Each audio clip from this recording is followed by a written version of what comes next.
So it's Shark Week, and we decided to do a special episode for you today. Yeah, we decided to go with the number one shark movie that we have on our top 5 list that we just put out. So, Jaws coming at you this week. Dun-dun, dun-dun, dun-dun. Or whatever. That was kind of like that was the straight went Mission Impossible on you. But like in the movie, it almost feels impossible to get rid of this shark. So let's just jump into it. If you haven't seen Jaws yet, I don't know where you've been, but you probably feel really safe in the ocean because none of us do after this movie, my childhood, and just freaked me out from the ocean. And I still think of it to this day, and I'm 37. So still terrified me to this day. But essentially, small town, Amity Island, a great white shark is just kind of on their beach and just on the warpath. Just chomping up people, and nobody knows what to do. The mayor wants nothing to do with stopping people from going to the beach. Yeah, this is the mayor. Because it's 4th of July coming up, and that's where they're bringing all their money in, so they don't want to, lose it. But, of course, you can't hide when there's blood in the water and kids are getting eaten, and that's one of those crazy things is kids getting eaten in this movie, too. And it's rated PG. So yeah. This is another one of those movies where they're like, "Oh, we don't have a PG-13 or anything else, so let's just call it PG." Yeah. So a sheriff, a marine biologist, and a shark hunter all team up together. Oh, I thought we were setting up for a joke. They all drink together in their little boat. Yeah, they so do. Kind of. They all team up to go hunt down this shark, and that's kind of the whole plot of the whole movie. It's a simple premise. And a classic. Now, I think what makes it interesting, though, is that a lot of the shots of it all, because the actual shark itself just didn't work. So they would have shown so many more shots of the shark if the shark animatronics actually worked. You don't see the shark until it was like an hour and a half into the movie. Yeah, basically when it's over. Yeah, I looked it up, and it's an hour and like 2 minutes, unless you want to count the fin, then it's like an hour. We don't count the fin. But the actual head, I think, is at an hour and 2 minutes in. Yeah. But the rest, it's all just like camera just looming around and lurking and coming up and people getting pulled under the water. And I think that's what made the movie so scary. And tuba music. Like most identifiable score ever. I would say it's the most iconic movie score probably ever. Like everybody knows that tune. Yeah, they all know. And like you don't have to say anything and everybody knows or thinks sharks as soon as that happens. Yeah. You could be a kid in the pool and you say danger. Dun it. Yeah. Yeah. I just finished watching it again today and it still holds up to me, man. What do you think? Well, it still holds up, except for I feel like the main actors in the movie are fine, but I feel like everybody else was just some extra off the island, off of Martha's Vineyard, probably because they're horrible. Like the mom who loses her son on the beach, like when she's all sobbing and crying and giving that whole spiel, like it's so bad. And then she slaps him. Yeah. So speaking of that, all of those extras are actually people from the island. They actually brought people in. Including the lady that like slapped, who lost her kid and stuff. And so no wonder. Yeah, and she said that she always gets requested for people to slap them. So all the people there are actual people that live on that island themselves. All right, that makes sense then, why they're so bad. But I mean, it brings like some of the more realism parts of it. Like if they're just the extras walking around and stuff, like, and it just feels like that's where everybody lives. Like one of the reporters on the beach is the writer of the book that the movie's based off of. Yeah, he is. And he didn't think his book was even going to take off because it was his first book ever that he wrote. But that thing took off too. So there's hope for my romantic novel yet. It will like take off. Mix of Twilight but with sharks or what? Romantic novellas. Yeah. All right, we've gone off down a tangent. Let's reel it back in. Speaking of which, that reel was huge that they were fishing with. It's like, I've never seen one that big. How much confidence would you have in a shark hunter? Like, he has all the jaws and stuff in his little house or whatever, his shop and all that. So you're like, yeah, this guy knows what he's doing. But then you're going to go hunt a great white shark and he's just busting out a fishing pole. Yeah. Like, do you really think you're going to catch a shark or a great white with that? Plus, I would look at his boat and be like, maybe not. And look at how much apricot brandy he brought on board and be like, maybe not. But I mean, you wouldn't get the classic lines of like, you're going to need a bigger boat, or is it, we're going to need a bigger boat? I don't know. See, I always thought it was, we're going to need one, but I heard you're going to need a bigger boat. Well, it's the same thing as like in Star Wars where they say, Luke, I am your father. He doesn't even say that. He just says, no, I am your father. Yeah, no, I believe it's called the Mandela effect, where you like swear it's one thing, but it's like Berenstain Bears. Yeah. And speaking of the brandy that you brought up in a minute ago, the scene where they're drinking in the boat is a combination of 2 different days of shooting, or 2 different days of shooting, because Robert Shaw, the guy who plays the shark hunter, would always sneak off and just start drinking like by himself, or he'd get his PA to drink with him. And so those scenes are like ad-libbed stuff sometimes. And he was just blackout drunk on the first day that they shot it.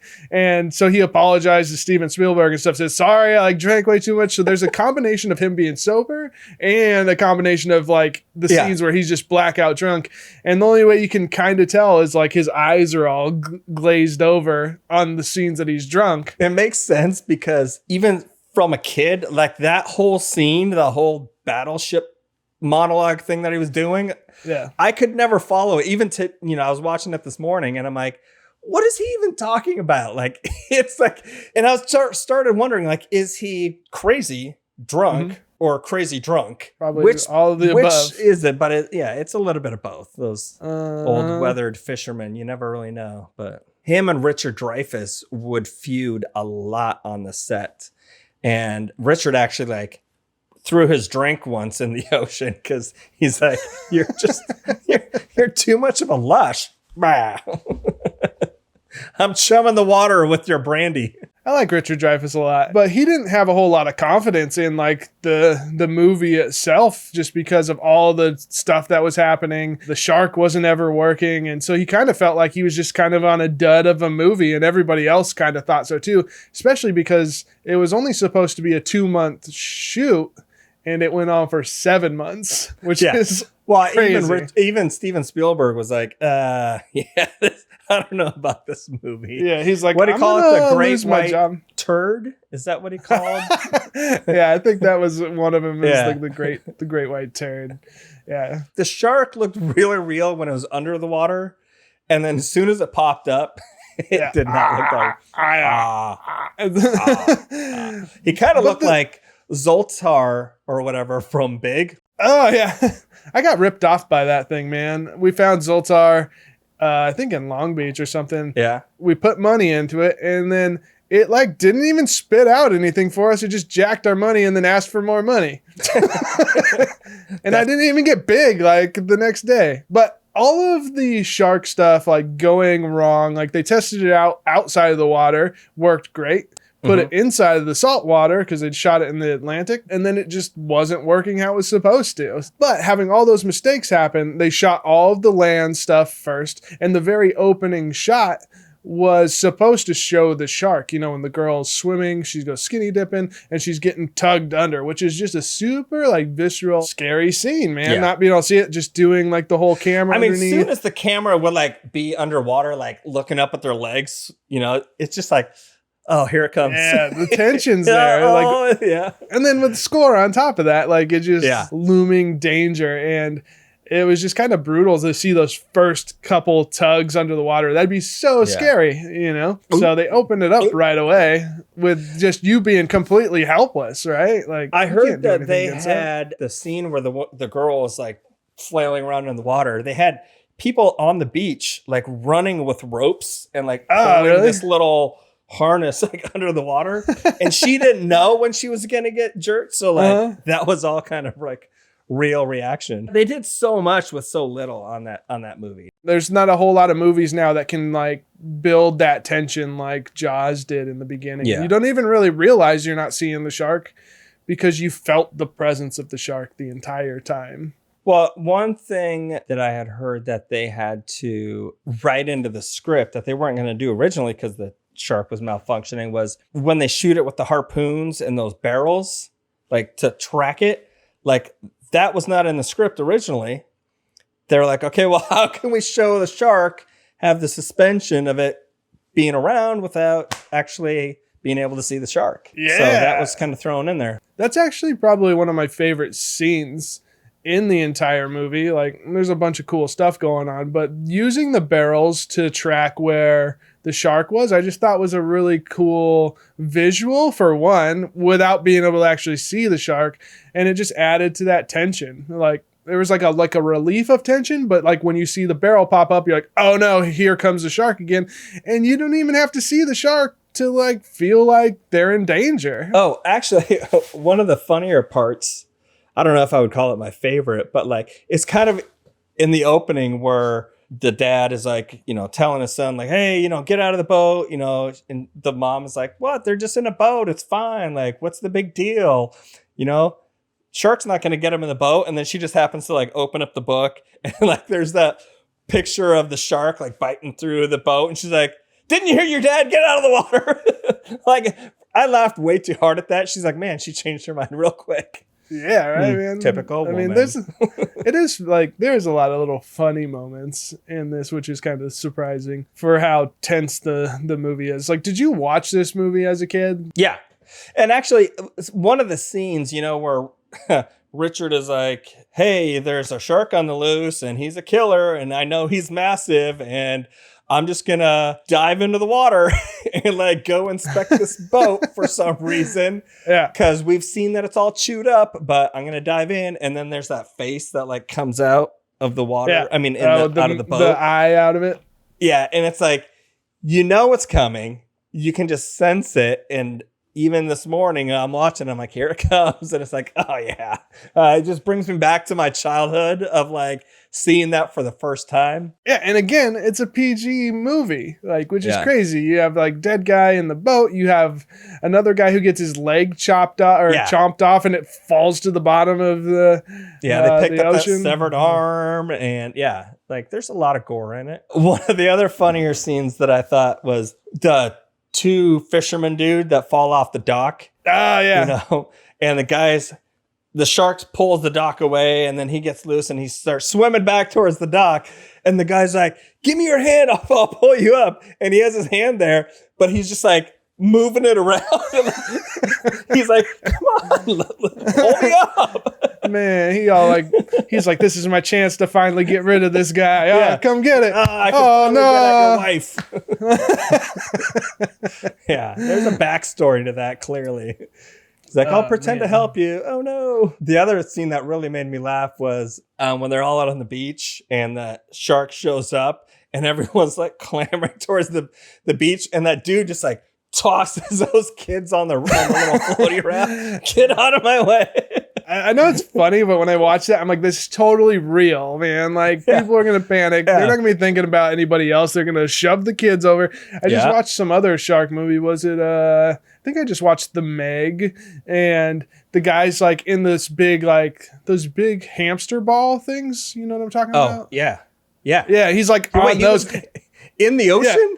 Yeah, this dude was like in the ocean, like in one of those hamster balls, just running around. And then all of a sudden they see the shark coming and he's just mowing down kids and people just running over the top of him. Yeah, when there's a shark in the water, there's no chivalry. It's women and children out of my way. You'd almost think we're watching a comedy with how many funny moments you're talking about. I'm over here thinking it's like a super suspenseful movie and you're just like cracking up over there. This movie made me so scared of like, even when I'd go jet skiing in a lake and I'd fall off and the jet ski would go flying out there and I'm floating out there swimming towards it. I'm like, I don't know what's underneath me. And then I start panicking in my head because I think of the movie Jaws, even though in my head I can tell myself there's no sharks out here. And I'm just like, probably making it even worse. No, but there could be like a 12-foot sturgeon in there. Those things get massive. Man. Yeah, so I don't know. I'm fine in the water until I get into my head thinking about it. Like, I don't know what's underneath me. There could be all kinds of crazy stuff. So the shark cage, where they go into the shark cage and the shark is attacking it, would you do that? Would I go into a shark cage? It's actually on like my list of things I would like to go do, just because I know it would freak me out. But probably not on one that's built on the spot in a little boat with one guy screwed in with some wing nuts. Yeah, with a sheriff that doesn't even know how to swim and doesn't like the water, and a crazy drunk shark hunter and a marine biologist. I'm like, I don't know if any of you guys are qualified to put this thing together. And it was like the tiniest thing ever. But it's definitely something I would want to go do. Like, when I was in Australia, I wanted to go, but you had to, it was like a 2 days journey to get to the spot where they did it. So I'm like, okay, I guess we're not going to do that. But we did do a shark swim where they take you out like 4 miles out into the ocean. Mm-hmm. And then they're like, all right, jump in, basically. And I jumped in and the sharks were just swimming around us. It's like 400 feet down. You look down, it's just like layer after layer of sharks. It was a crazy experience. There was like 50 of them around. How do they know like where all these sharks are? They didn't do the chum in the water, right? Like... No, it's just they said it's a common shark stomping ground. I guess nice. They go there all the time to study them. And there's a swimmer, there's like a safety diver there that like watches out for like tiger sharks or great whites. He's gonna be like, hey, you way out there swimming. There's a shark coming at you. Like, you're kind of screwed. Yeah, but they said, like, do not turn away from them. Always make eye contact. Don't be flapping around like a dead fish. And it was pretty cool. I'm just gonna bring a knife if I go that way. If I see a shark come on, shank the first person next to me. Hey, well, you know what though? Fun fact: sharks don't care for human blood. It's I saw it on MythBusters. Big misconception. Fish blood they go nuts for. Human blood they don't have a taste for it. So I'm still giving myself the competitive edge. One, that guy's like, he's gonna be swimming slower now, and there's gonna be like, it's kind of like throwing down a smoke bomb, and then you like escaping, but it's just like, now you got blood like trail going. You're like, now this is my chance to escape. Yeah. There's the whole blood cloud. Just swim away. Everybody's like, I'm not going shark diving with Austin. Hey, let's go. Next time I'm down in Cali.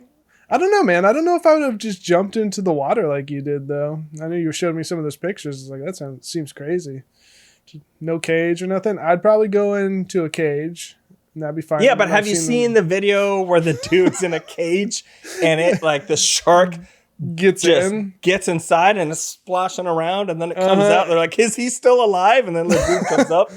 Yeah, that'd be terrifying. But I feel like if the shark's in there, it's probably not trying to eat you anymore. It's probably panicking because it's in a small space. I mean, you'd probably get bruised up or beat up pretty bad. Yeah, most likely. But not as bad as like Quint. Like, they're not going to jump up on the boat like Jaws does at the end of the movie there, and Quint just like slides into its mouth like, oh no, legs kicking. I'm like, turn your body around and start grabbing at stuff. He's just like, oh, kicking his legs and stuff. Well, speaking of shark hunters though, like when they offered that reward for the killing the shark and all those people are like going out in their boats, I wouldn't even go salmon fishing in some of those boats. They were so dinky. And then too, like all those guys, they're throwing chum in the water. And I feel like they're just making it worse for the area. Like, you'd want to get that shark away from there and not like make it a even bigger feeding ground for it. Chum sounds like a tasty snack, I think. I don't know what it is. I mean, I know what chum is, but like if chum was a snack, it sounds like I would eat it. Big old bag of chum.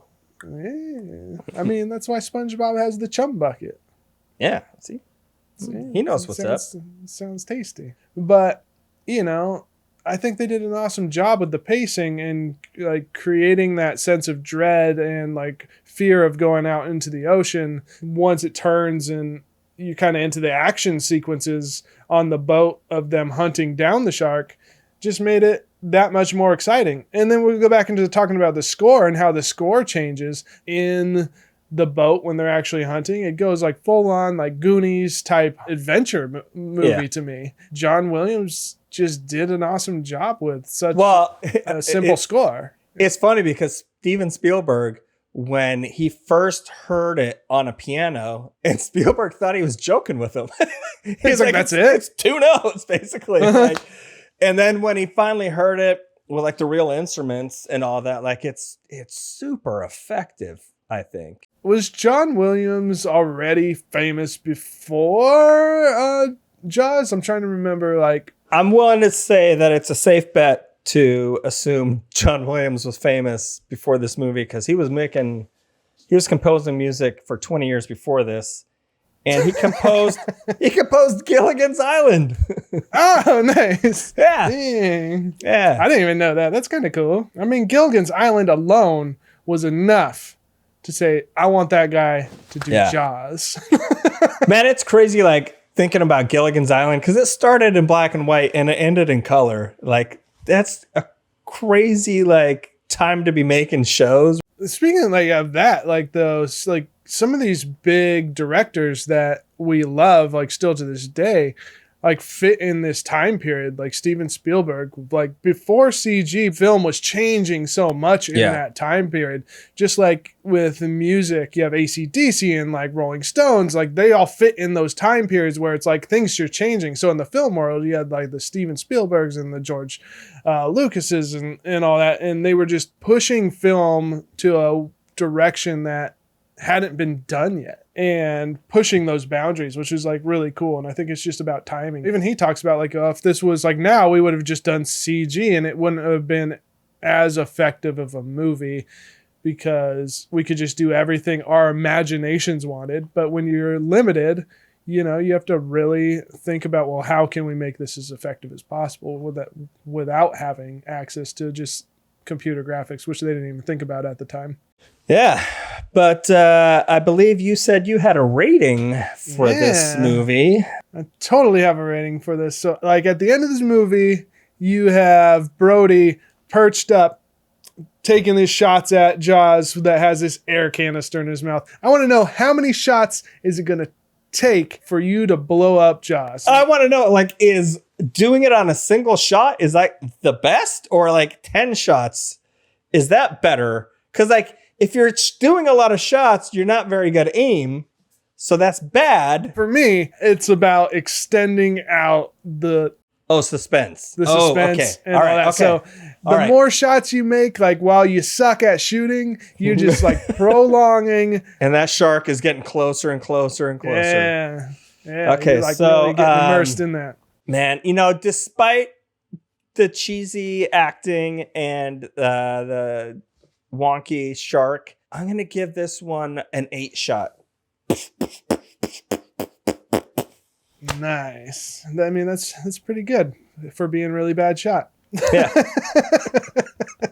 I'm going to even it out. And I'm just going to go just a flat out 10 shots because I'm that bad. But honestly, man, I love this movie, and I think a lot of people do. It still to this day has made me fear the ocean. I will still go into the ocean, but there's not one time I will be in the water and not think about sharks because of this movie. So yeah, like I said, they do so much with so little and build that suspense, even if you don't see the shark. This is why the movie is the best shark movie, I think.